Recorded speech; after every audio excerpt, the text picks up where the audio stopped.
শুভ দুপুর বন্ধুরা।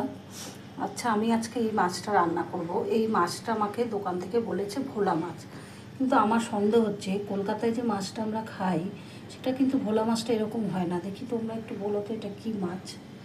তো আমি এটা আলু দিয়ে করব। এখানে কাঁচা লঙ্কা কালো জিরা ফোড়ন দিব, আলু, টমেটো, ধনেপাতা, আর এখানে আমি পেঁয়াজ, টমেটো, আদা রসুন, লঙ্কার গুঁড়ো, হলুদ, লবণ সব রেখেছি।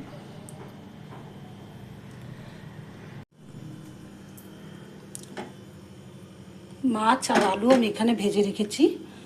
এবারে আমি এটা মশলাটা কষাবো।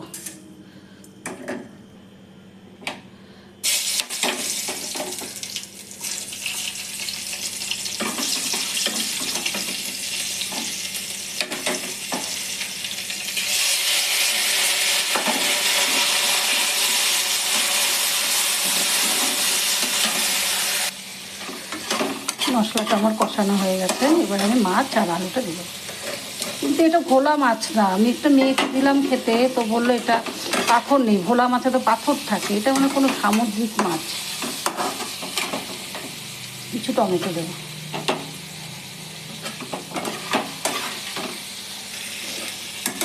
রান্নাটা যত মশলাটা কষানো হবে রান্নাটা তত টেস্ট হবে।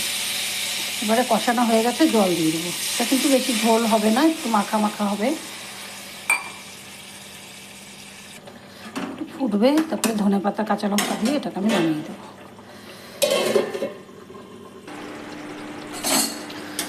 হয়ে গেছে আমার মাছের ঝোল।